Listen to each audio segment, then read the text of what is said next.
Hello बच्चों, नमस्कार। क्या हाल चाल, कैसे हैं आप सब? आई होप स्वस्थ होंगे, मस्त होंगे, फिट और फाइन होंगे। बेटा, पिछले एक हफ्ते से मेरे पास ऐसे बहुत सारे सवाल आ रहे हैं बच्चों के। मेनली दो सवाल हैं। एक तो ये कि सर नेक्स्ट ईयर से अटेम्प्ट लिमिट लग जाएगी क्या? क्या सर नेक्स्ट ईयर से 4 अटेम्प्ट हो जाएंगे क्या? पहले मैं इस सवाल का आंसर कर देता हूं। फिर एक दूसरा सवाल ये कि सर हमारी प्रिपरेशन कंप्लीट नहीं है, क्या हमें नीट का एग्जाम देना चाहिए या नहीं देना चाहिए? देखो बेटा, दो चीजें मैं आपको बता दूं। नेक्स्ट ईयर की सही बात कोई अभी से कैसे बता सकता है ना? और मेरी तो बातचीत भी नहीं है इंडस्ट्री के लोगों से है ना? बड़ी बातचीत इंडस्ट्री के लोगों से। हम ही इंडस्ट्री हैं यहाँ, लोग नहीं है, हम इंडस्ट्री है। तो अभी से क्लियर कट कोई कैसे बता सकता है? हाँ, सुधार लगातार हर चीजों में हो रहे हैं। बच्चों के जो साल हैं वो ज्यादा ना बर्बाद हों, बच्चों के जो साल हैं वो ज्यादा ना बर्बाद हों। ठीक है ना? इसके लिए गवर्नमेंट का एक प्रयास ये है कि अगर अटेम्प्ट लिमिट लगा दी जाए तो बच्चा एक सही टाइम पर एग्जिट लेकर दूसरा काम कर सकता है। मैं थोड़ा सा हो सकता है कि वीडियो 5 मिनट के बजाय 10 मिनट का हो जाएगा, लेकिन आप मेरी बातें जरूर ध्यान से सुनिएगा। इससे बड़ा वीडियो नहीं करूंगा मैं। ज्यादा ड्रॉप लेने पर क्या होता है? ठीक है ना? अगर आपने ज्यादा ड्रॉप लिए, ठीक है, ज्यादा ड्रॉप अगर आपने ले लिए तो होता क्या क्या है भाई? एक तो बहुत सारे बच्चे ऐसे हैं जो सिलेक्ट हो जाते हैं, सिलेक्शन हो जाता है। दूसरा क्या होता है कि आपको मेहनत करना आ जाता है, मेहनत करना आ जाता है, मेहनत करना आ जाता है, मेहनत करना आ जाता है। और तीसरा बेटा, कई बार ऐसा होता है कि इस जर्नी में तो एक कंप्लीट फेलियर देखने को मिलता है। ये तीन मोटी मोटी पॉसिबिलिटी हैं। एक, मेरे पास ऐसे बहुत सारे एग्जाम्पल्स हैं, कुछ अपने पढ़ाए हुए, कुछ मेरे दोस्तों के पढ़ाए हुए, कुछ दूसरे इंस्टीट्यूट के पढ़ाए हुए, मेरे दोस्तों के बताए हुए। क्योंकि बहुत सारे फ्रेंड्स हैं जो अलग अलग इंस्टीट्यूट में पढ़ा रहे हैं। लोगों का 8-8 10-10 ड्रॉप के बाद भी सिलेक्शन हुआ है। लोगों का 8 या 10 ड्रॉप के बाद भी सिलेक्शन हुआ है।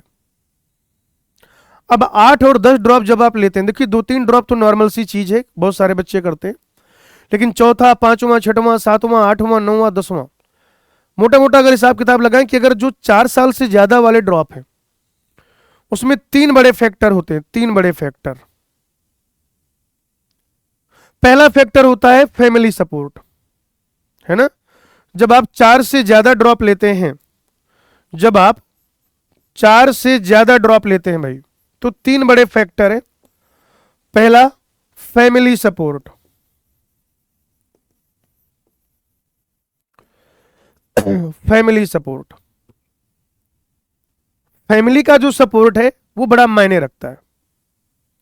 और अगर आप ईमानदार हैं, अगर आपके पेरेंट्स को लग रहा है कि आप ईमानदारी से सारी चीजें बता रहे हैं, तो वो सपोर्ट करते भी हैं, वो सपोर्ट करते भी हैं। और दूसरा ये है कि आपकी मेहनत, hard work, determination and focus. Hard work and focus, आप इतने फोकस हो, आप में इतना आत्मविश्वास है, सेल्फ कॉन्फिडेंस भी होना चाहिए। 8 ड्रॉप लेने से सिलेक्शन नहीं होता है। 8 ड्रॉप अगर आप ले रहे हो, 5 ड्रॉप अगर आप ले रहे हो, 6 ड्रॉप अगर आप ले रहे हो, तो आपको पढ़ना पड़ता है। तो क्या आप में इतना सेल्फ कॉन्फिडेंस है? क्या आप इतने हार्ड वर्किंग हो? क्या आप इतने फोकस्ड हो कि आप कर पा रहे हो ये काम? और फिर एक तीसरा फैक्टर ये होता है कि मार्क्स आपके इंप्रूव, इन दोनों चीजों के बाद, कि फिर मार्क्स आपके इंप्रूव हो रहे हैं या नहीं हो रहे हैं। मार्क्स आपके इंप्रूव हो रहे हैं कि नहीं हो रहे हैं। मान लीजिए, मैं तो कह रहा हूं कि अगर कोई बच्चा 100 नंबर से भी शुरू कर रहा है, ध्यान से समझिएगा, अगर वो 100 नंबर से शुरू कर रहा है, पहले साल उसके 100 नंबर आए, दूसरे साल 200 आ गए, तीसरे साल 300 आ गए, चौथे साल 400 आ गए, पांचवें साल 500 आ गए, छठवें साल 600 आ गए, और सातवें साल क्या वो 700 ला पाएगा या 650 तक पहुंच पाएगा? अगर आप, मतलब एक मोटा मोटा हिसाब किताब बता रहा हूं कि क्या आपके मार्क्स जो है वो बढ़ रहे हैं क्या? क्योंकि 300 के बाद मार्क्स इतनी आसानी से बढ़ते नहीं है। 300 400 तक, तो मार्क्स बढ़ जाते हैं। 300 से 400 तक तो मार्क्स आप आसानी से बढ़ाते हो, है ना। 100 से 300 करना, 100 से 400 करना, वो बहुत नॉर्मल है, वो एवरेज है। लेकिन मैं बहुत ईमानदारी से बता रहा हूं, मैं इतने सालों से इस फील्ड में हूं, इतने सारे बच्चों से मिलता जुलता रहता हूं। मैंने जो अपना देखा है, जो मैंने अपने अलग अलग सोर्सेस से पता किया है, अगर एक आंकड़ा लगाएं तो 30% बच्चा तो सीधे सीधे झूठ बोलता है भाई घर में। 30% बच्चा तो जो है सीधे सीधे घर में झूठ बोलता है। उसके जैसे उसके पता चल गया कि इस बार मान लो 650 कट ऑफ जाने वाला है, तो वो घर में कह देगा कि मेरे 620 नंबर आए हैं। ये मत करिए। ऐसे में आपके पेरेंट्स आपसे झूठी उम्मीद लगाए बैठे रहेंगे। अल्टीमेटली आपका भी सिलेक्शन नहीं होगा, आप भी कहीं के नहीं बचोगे, पेरेंट्स की उम्मीदें अलग तार तार होंगी। ये बिल्कुल सही बात नहीं है कि अगर उन्होंने एडमिशन कराया तो आपको सिलेक्ट होना ही होना है, कोई जरूरी नहीं है। सिलेक्शन के बगैर भी जिंदगी है, ठीक है ना। सिलेक्शन के बगैर भी जिंदगी है, लेकिन ना ईमानदार रहिए बेटा। ये चीज मैंने हमेशा क्लासेज में भी बोली है, फिर से कह रहा हूं, ईमानदार रहिए। अगर आपके 100 नंबर आ रहे हैं, बताइए कि पापा मेरे 100 नंबर हैं और आप मेरे से शर्त लगा लो अगली बार मैं 250 नंबर लेकर आऊंगा। पापा मुझे लगेगा, पापा 6 साल लगेगा मुझे तैयारी करने में, लेकिन पापा मैं 6 साल में निकाल दूंगा पापा। मम्मी देखना आप, मैं तो 250 बोल रहा हूं, 300 तक आ सकते हैं। लेकिन क्या सच में आप कन्फ्रंट कर पाओगे पेरेंट्स को? अब है आप में इतनी हिम्मत है क्या, आप में इतनी ईमानदारी से पेरेंट्स को डील करने की? क्योंकि झूठ बोल के झूठी उम्मीदों के साथ कोटा में, सीकर में, कानपुर में, लखनऊ में ऐसे बहुत सारे बच्चे हैं जो पेरेंट्स को झूठ बोलकर झूठी उम्मीदों के साथ पड़े रहते हैं। वहां गए, 8-10 लोगों का ग्रुप बना लिया, फ्रेशर्स को ज्ञान बांटते फिर रहे, ऐसा कर ले वैसा कर ले, कोई फायदा नहीं बेटा। आपका जीवन है, अभी आपके पेरेंट्स इतने लायक है कि जैसे तैसे वो कमा के आपको दे पा रहे हैं, आपके अंदर एनर्जी है, आप दुनिया भर की चीजें सोच पा रहे हो। एक बार जब आप 27-28 साल के हो जाओगे, 30 साल के हो जाओगे, आपके अंदर वो ऊर्जा नहीं बचेगी, आपके अंदर वो सोच नहीं बचेगी, आपके अंदर वो डिसीजन लेने की क्षमता नहीं बचेगी, और वहां फिर आप औंधे मुंह गिर जाओगे, ठीक है ना। और ये प्लान बी भी कुछ नहीं होता है। आप ऐसे समझिए बहुत सारे प्लान ए होते हैं, उसमें से कोई एक प्लान ए होता है जो आपके लिए बना होता है। प्लान बी जैसी कोई चीज नहीं होती दुनिया में, ये फैक्ट है। और जो बच्चा प्लान बी प्रिपेयर करके चल रहा है, इसका मतलब है उसे खुद पे भरोसा ही नहीं है। बहुत कड़वी बात बोलने जा रहा हूं मैं, इसके अलग अलग मायने निकल सकते हैं, लेकिन ये फैक्ट है कि अगर आप प्लान ए बनाते समय प्लान बी सोच रहे हो, इट मीन्स कि आपको खुद पे भरोसा ही नहीं है कि आप चाहे कुछ भी कर लो, आपका प्लान ए सक्सेसफुल होगा। ये सब प्लान ए ही है, अलग अलग तरीके का। हो सकता है कि टाइम के साथ आप रिकॉग्नाइज नहीं कर पाए, तो जो आपके लिए नेचर ने, आपके लिए जो सोसाइटी में एक्चुअल प्लान बना है, उससे आप प्लान बी या प्लान सी मान लो, वो आपके लिए वही प्लान है। मुझे टीचर बनना था, मैंने भी अपने टाइम पे प्रिपरेशन की थी, मेरा भी गवर्नमेंट मेडिकल कॉलेज में एमबीबीएस नहीं लगा था, तो मैं टीचिंग को प्लान बी समझ बैठा उस टाइम पे। सच ये है कि मैंने जितना पढ़ा, मेरा जिस तरीके का व्यवहार है, मैं जिस तरीके से सोचता हूं, मैं एक शिक्षक बनने के लिए बना था, मेरे लिए वही प्लान ए था। मैं सही टाइम पे समझ गया, इस फील्ड में आ गया डिग्री कंप्लीट करने के बाद, और इतने सारे बच्चों को पढ़ा दिया, और अभी आगे भी पढ़ाता रहूंगा। जितना जल्दी आप एक्चुअल अपना प्लान ए समझ लेंगे, आप जीवन में उतना आगे बढ़ेंगे, क्योंकि आपके पास उतना ज्यादा टाइम होगा। सक्सेसफुल होने को लोग 40 साल में भी होते हैं, 50 साल में भी होते हैं, 60 साल में भी होते हैं, 80 साल में भी होते हैं। जैसे KFC जो है, वो जो है ना चिकन निकन देते हैं, फ्राई करके खिलाते हैं, बताते हैं शायद वो 60 साल के बाद या 80 साल के बाद उसको आइडिया आया था किस तरीके से शुरू करें, और आज वो लगभग शायद दुनिया का सबसे बड़ा फूड चेन है, ठीक है ना। बहुत हिट है वो, सब कुछ है, लेकिन सोच के देखो बेटा, अगर वो 60 साल में, अगर 60 साल में उसने प्लान किया और इतना हिट हुआ, तो अगर वो अपनी 20 साल में वही चीजें कर रहा होता, तो अपने जीवन के 40-50 साल खुद भी मजे करता, और इधर जो ऊर्जा होती है वो अलग ही होती है। तो बात ये होती है कि आप चीजों को कितना जल्दी पहचान पाते हो, ठीक है ना। अब बात ये तो हो गया क्या क्या होता है। अब ज्यादा ड्रॉप लेने के जो रिजल्ट है वो बता देता हूं। सिलेक्शन, सबसे कम रेशियो जो है, सबसे जो कम रेशियो है वो इन्हीं बच्चों का है। बहुत ज्यादा ड्रॉप के बाद कुछ 6वें ड्रॉप के बाद हटेंगे, 7वें के बाद, 8वें के बाद, 5वें के बाद, 9वें के बाद, ज्यादातर तो हटते ही इस प्लान से। तो सिलेक्शन तो सबसे कम बच्चे का होता है, लेकिन मैं फिर भी मान लेता हूं कि जो 20% है वो यही बच्चा होता है, 20%। कंप्लीट फेल वाला जो बच्चा होगा वो भी यही होगा भाई, 10 से 20%। अब अगर आप देखें यहां पर तो 60 से 70% बच्चा वो है जो मेहनत करना सीख जाता है, उसको मेहनत करना आ जाता है। आपने ड्रॉप लिए बहुत सारे, आपने प्रिपरेशन करी, आपने क्लासेस करी, आपने टेस्ट दिए, आपने कुछ सॉल्व किए, तो उसका फायदा ये होता है कि आपके अंदर ना मेहनत करने की ना क्षमता आ जाती है, एक आदत पड़ जाती है। आप देखिएगा, मैं आपको लिटरली बता रहा हूं, आप पता कर लीजिए, आप जो है इसको पता कर लीजिए।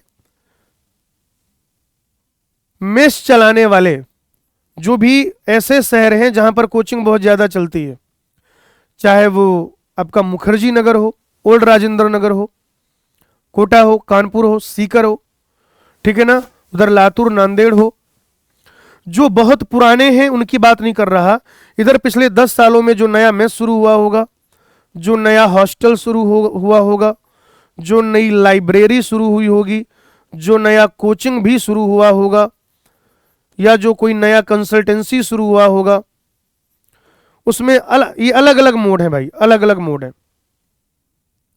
या तो डायरेक्ट जिस बच्चे ने प्रिपरेशन की थी वो इन्वॉल्व होगा, और अगर वो नहीं इन्वॉल्व है तो फिर उसके कोई छोटे भाई बहन होंगे, वो उनको गाइड कर रहा होगा। 100% बता रहा हूं मैं आपको।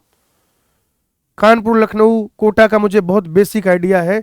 मैक्सिमम जो लोग हैं, है ना, मैक्सिमम जो नए लोग हैं, क्योंकि वो छोटा स्टार्टअप शुरू करते हैं, कभी हॉस्टल लीज पे ले लिया, कुछ किया, 4 दोस्तों ने मिलकर लॉन्ड्री का काम शुरू कर दिया, 4 दोस्तों ने मिलकर कुछ नहीं किया, नाश्ते का काम शुरू कर दिया, मेस डाल दी, है ना, क्योंकि अभी नया बच्चा है, फंड है नहीं उस पर, अगर घर से अच्छा है, मजबूत है, तो 4-5 फ्लोर का हॉस्टल भी डाल सकता है, उसे मेहनत करना आ जाता है।